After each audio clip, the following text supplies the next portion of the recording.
Joining me now from Baltimore, Maryland, senior editor for Conservative Review, Daniel Horowitz. Daniel, the president is doing the right thing on behalf of we the people. He's attempting to, but this is the problem.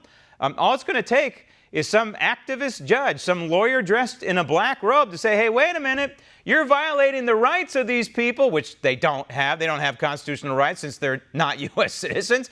But we'll play along for this sake of argument. Hey, you're violating their rights, therefore you cannot deport them en masse. You know, Graham, a lot of us forget how this started. It started in earnest about a year ago. This time, last summer, it was all because of one man named Judge Sabra from Southern District of California, who said that anyone who comes with a kid, you have to release after a certain number of days. Made it up.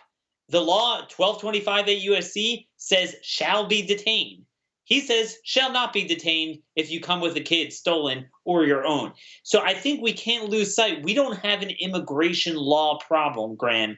We have an immigration judge or even a non-immigration judge problem. And I think this is really where the president needs to use the bully pulpit to show this. One important fact, just 2.3% of the family units are now coming in California, where this judge has jurisdiction. 80% are coming in Texas. All right, I want to drill down on that in a minute, but first, you wrote a piece regarding the Ninth Circuit Court of Appeals and 3 liberal judges.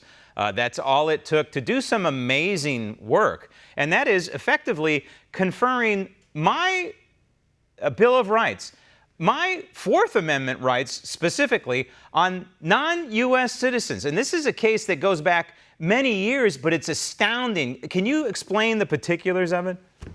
Sure. One of the most ancient principles of international law is that you can't come to another country and expect a right to remain there. Now, if you want to throw me in jail or put me to death, that's a different story. I'm entitled to a trial. But obviously, if we just want to kick you out, extend our sovereignty, defend our sovereignty, we could do that. The courts have said that for 130 years. Suddenly, the Ninth Circuit said that when ICE made a raid on a factory, this was a cartridge printing factory in California, 11 years ago, this has been going on, this lawsuit, 11 years ago, he said that they need a warrant, an individualized suspicion of criminal activity for each one. This would require us to spend years to deport one individual. Again, they're entitled to this for criminal punishment, not for deportation, which is administrative. Individual probable cause, I guess, is what these jurists were inferring and conferring on these people. But think about it. This ruling could apply to virtually any illegal. They could, if this is allowed to stand, any illegal to say, hey, you know what? I wasn't served properly. You could play this out for years and then, in the meantime, weave their way into our society and never be seen again. But you produced a chart, which I found fascinating, for another piece that you wrote. And this goes to the judge that we were talking about in California, this Judge Sabra, who in July of 2018, this activist judge, this lawyer dressed in a black robe, said, you know what?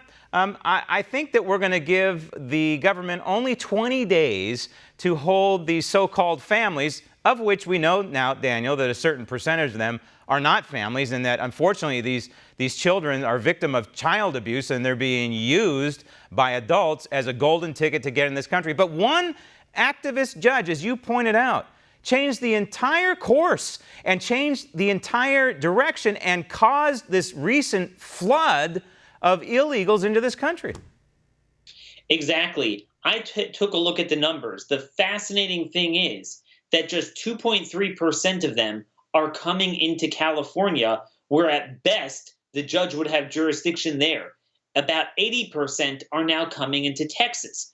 Other Texas judges have said in the past, in similar cases, that what the judge in California is saying Trump must do is downright completing the criminal conspiracy of smugglers and cartels. So I think that the localities, some of these counties in Texas that are being affected by it, would be well served to lodge a lawsuit against the administration the other way and say that they cannot release them. And I think this will bring out the absurdity of one judge ruling on an international border. But if we really have fidelity to the Constitution, the Article 3 branch of government has no role in any of this. And again, that takes us back to Congress.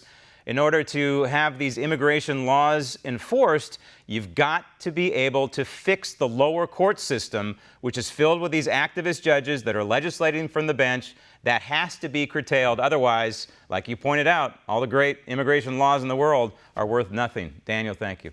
Want to see more videos like this? Click on the link below and subscribe to One American News on YouTube. And call your cable provider and kindly demand that One American News is added to your lineup. Call and subscribe today.